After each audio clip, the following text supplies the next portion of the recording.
If you go up to a person and ask them, hey, when the Mongols invaded Japan, how did the samurai defeat them? The person would probably say, oh cool, the Mongols invaded Japan? If you go up to a slightly smarter person, they would probably say, the Typhoons saved Japan. Yeah, that is the popular story handed down to us by internet experts. Japan would have been doomed if it weren't for the typhoons that destroyed the Mongols. But let's find out if that's true or if it's just propaganda from the gods. The Mongols invaded Japan twice, and twice they returned bruised and bloody, leaving their balls in a foreign land.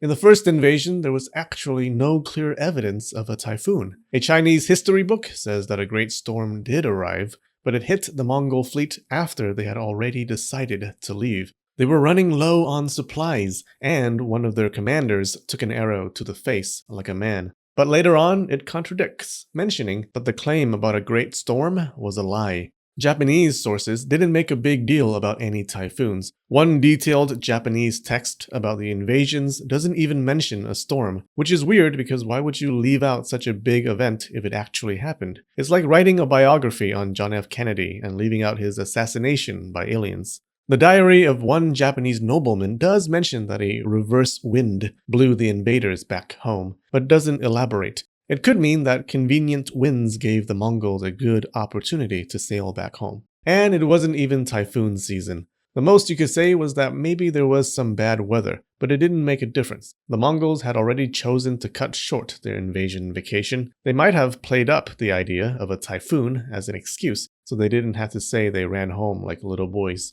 The second invasion was a little different. All the sources confirmed that a typhoon did smash into the Mongol fleet and just demolished them. It was a hand from God, and the Mongol fleet must have claimed belief in evolution. The Mongol fleet sank like the hearts of children when I bullied them. But the question is, did the typhoon save Japan? Without a typhoon, could Japan still have won?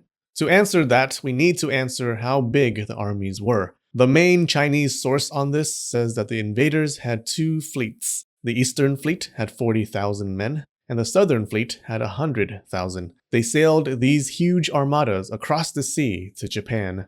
If these numbers were true, the Mongols could have won just by coming in, dropping their pants, and smacking the Japanese with their tanuki testes. The Japanese only had a few thousand defenders.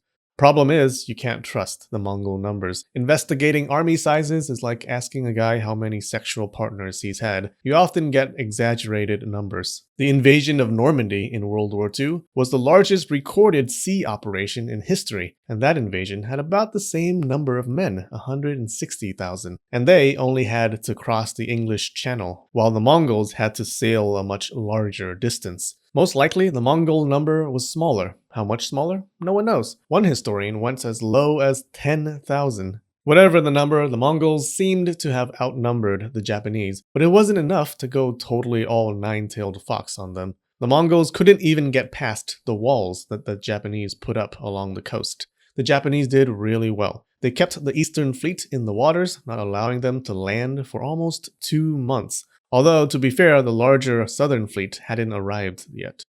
The invaders may have had more soldiers, but we gotta talk about the sorry state that the Mongol army was in. The Mongols are known for having one of the greatest militaries in the world among YouTube history video watchers. People have always dampened their pants fantasizing about how well the famous Mongol horse archers would do against the Japanese samurai.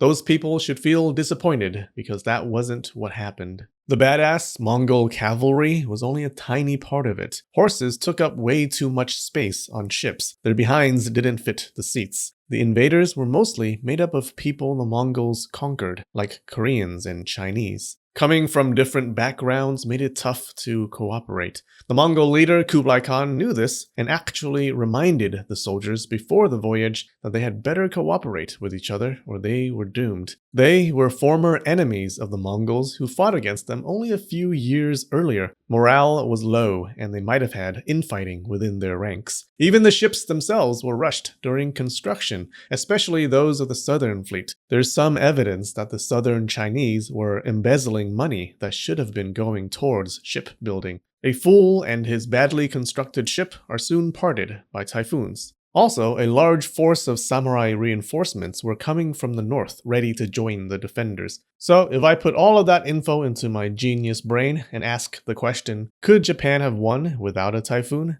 The answer would be maybe. I mean, it was certainly possible. The Mongols couldn't even land for 2 months, and they seemed like they had a rough time. It's also hard to resupply your troops across the sea. At the very least, it would have been a long, bloody war. So, where did this idea come from that a divine wind saved Japan?